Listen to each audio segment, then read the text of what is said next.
Hello दोस्तों, मैं हूं तमेश और आप देख रहे हैं हमारे YouTube चैनल टेक्नो तमेश। आज हम बात करने वाले हैं व्हाट इज अकाउंटिंग। हम अकाउंटिंग के बारे में आज बात करेंगे। पिछले वीडियो में हमने डिस्कस किया था कि टैली क्या होता है, टैली कोर्स करने के क्या क्या फायदे हैं। अभी तक आपने वीडियो नहीं देखा है तो आप वो वीडियो जाकर देख सकते हैं। चैनल के डिस्क्रिप्शन में वीडियो का लिंक दे दूंगा। जैसे कि पिछले वीडियो में हम डिस्कस किया था कि व्हाट इज टैली। तो टैली एक बिजनेस मैनेजमेंट अकाउंटिंग सॉफ्टवेयर है। तो हमने लास्ट में भी देखा था किसी भी बिजनेस में अकाउंटिंग का बहुत बड़ा रोल होता है। अब अकाउंटिंग अगर किसी बिजनेस का पार्ट है और वो अकाउंटिंग ही आपको नहीं आता तो क्या आप टैली सॉफ्टवेयर को ऑपरेट कर पाओगे? नहीं कर पाओगे। आपको बहुत सारी दिक्कतों का फेस करना पड़ेगा यदि आपको अकाउंटिंग का नॉलेज नहीं है। आप सिर्फ एक इनवॉइस या बिल बनाने वाले ऑपरेटर बन के रह जाएंगे यदि आपको अकाउंटिंग का प्रॉपर नॉलेज नहीं है। वो भी कब? जब आपको बता दिया जाता है कि इसमें परचेस करना है, सेल करना है, इसमें ये ऐड करना है, इसमें ये रिमूव करना है, ऐड और मॉडिफाई करना। आपको जो मैनुअल सिखा दिया जाएगा आप वही करके एज अ ऑपरेटर आप करेंगे। लेकिन यदि आपको अकाउंटिंग का प्रॉपर नॉलेज रहेगा तो आप उस सॉफ्टवेयर को बहुत अच्छे से यूज कर सकेंगे। अकाउंटिंग से आपके पास यदि कोई ऐसा सॉफ्टवेयर नहीं भी और आपको अकाउंटिंग का नॉलेज है तो आप क्या कर सकते हैं, मैनुअल भी अकाउंट बुक बना के मेंटेन कर सकते हैं। तो अब मैनुअल बनाने जिसको आता है वो कंप्यूटराइज बनाने में उनको दिक्कत नहीं होगा।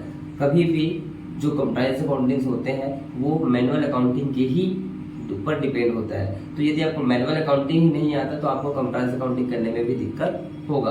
तो चलते हैं हमारे स्क्रीन में और देखते हैं कि हम accounting is a process to record related financial transactions. किसी भी बिजनेस में होने वाले पैसे से संबंधित लेन देन को लिखकर रखने की प्रक्रिया को क्या कहते हैं हम लोग? अकाउंटिंग कहते हैं। तो accounting is a process to record related financial transactions. अब इसी डेफिनेशन के यदि हम टुकड़ों में तोड़ दे तो ये क्या हो जाएगा? Business, financial transactions, systematic recording और रिपोर्ट को प्रेजेंट करना। इन्हीं चार टॉपिक को यदि आप अलग अलग समझ लेते हो तो आपका जो अकाउंटिंग का डेफिनेशन है वो क्या हो जाता है? पूरा हो जाता है। यदि हम इसी को देखें तो आप देखेंगे यहाँ पे बिजनेस क्या होता है?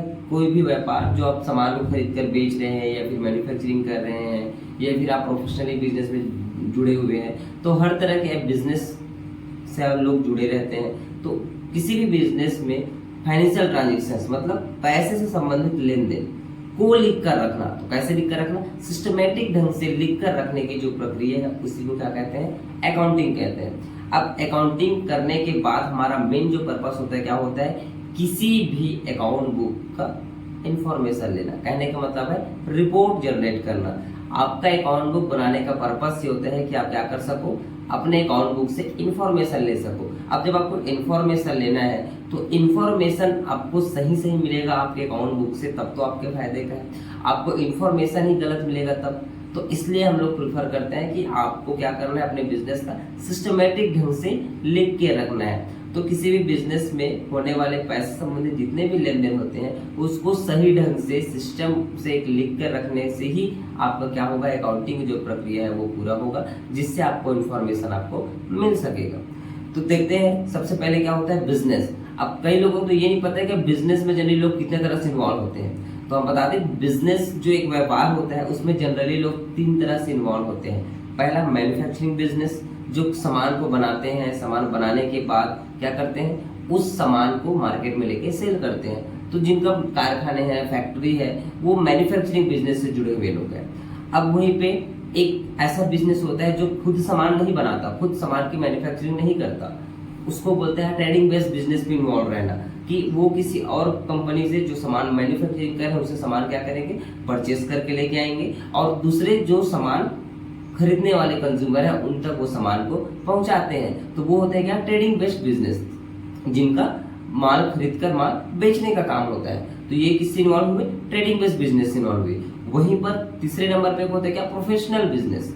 प्रोफेशनल बिजनेस कहने का मतलब ये है कि कई ऐसे डॉक्टर्स होते हैं, इंजीनियर्स होते हैं, टीचर्स होते हैं, सभी जितने भी डॉक्टर्स, टीचर्स, इंजीनियर जो कि कोई सामान मैन्युफैक्चरिंग का काम नहीं करते, न तो कोई सामान खरीद के बेचने काम करते हैं, वो सर्विस बेस्ड बिजनेस करते हैं। जैसे कि मैं आपको टीच कर रहा हूँ, मैं बदले में आपसे मैं पैसा चार्ज करता, हालांकि मैं ऑनलाइन आपको फ्री में पढ़ा रहा हूँ, बट यदि मैं वहीं पे चार्ज करता हूँ तो वो भी तो मेरा इनकम हो, तो वो भी पूरा क्या होता? मेरा बिजनेस होता। तो वैसे ही आपके जितने भी डॉक्टर्स हैं जिनके पास आप जाते हैं, आप किसी डॉक्टर के पास गए, हाथ दिखाया, 300 रुपए ले ली, होता है ना। तो ये जो चीजें क्या है, प्रोफेशनल बेस्ड बिजनेस है।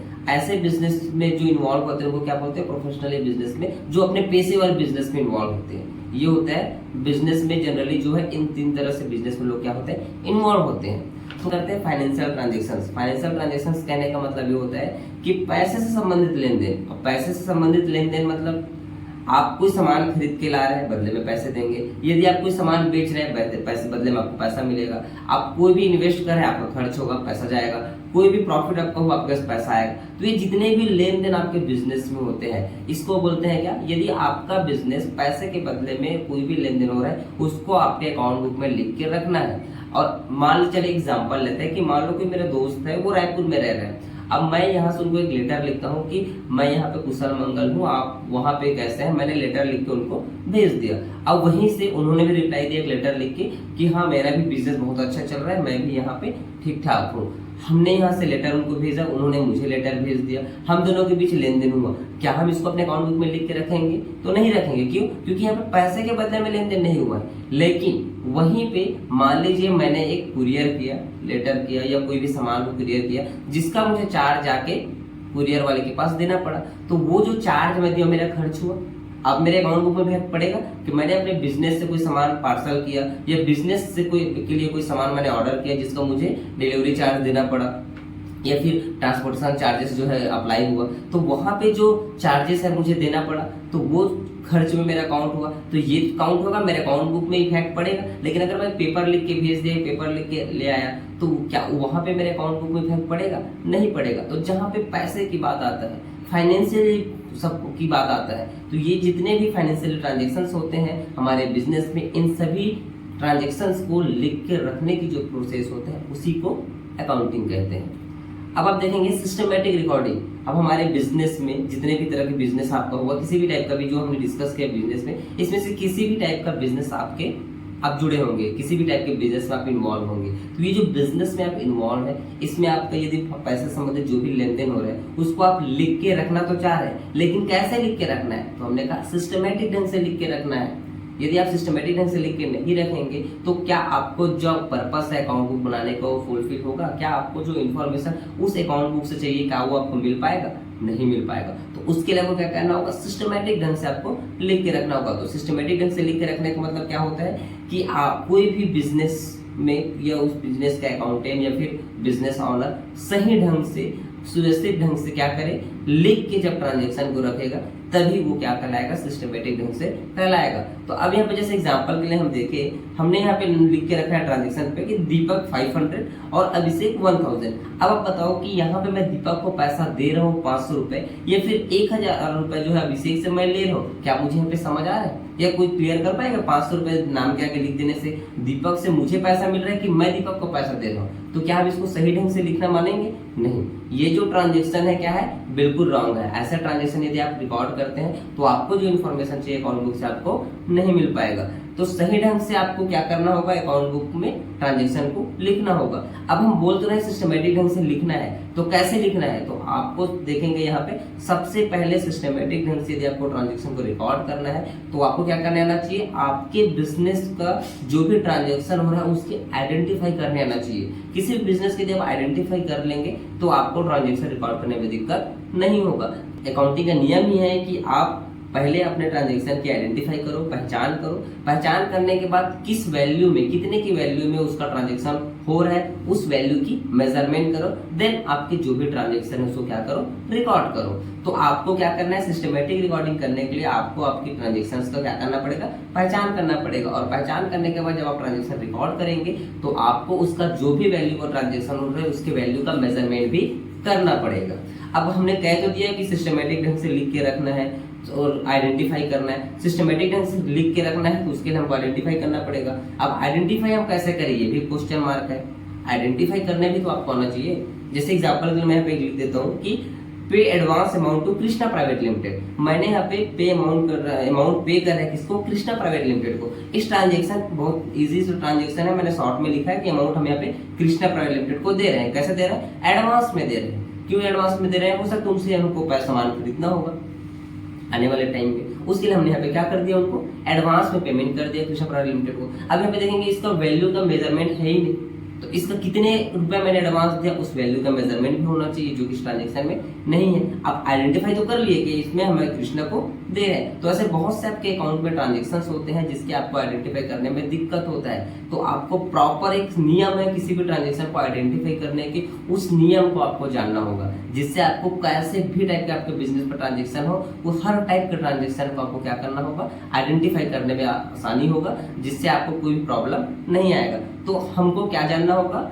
अब हमको जानना होगा यदि हम अपने ट्रांजेक्शन को सही ढंग से लिखना चाहते हैं, आइडेंटिफाई करना चाह रहे हैं, तो हमको पता होना चाहिए टाइप्स ऑफ अकाउंट और गोल्डन रूल्स। यदि आपको टाइप्स ऑफ अकाउंट नहीं पता, कितने टाइप के अकाउंट्स होते हैं, उस अकाउंट्स के क्या नियम है, यदि आपको नहीं पता है तो आपको ट्रांजेक्शन को आइडेंटिफाई करके रिकॉर्ड करने में दिक्कत होगा।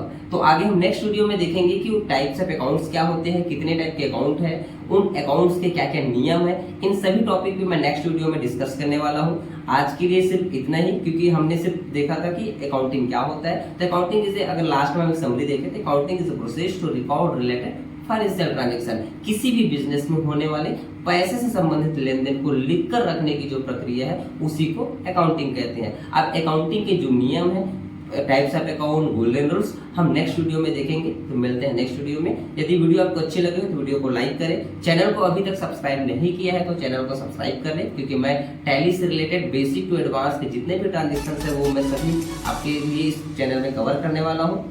तो मिलते हैं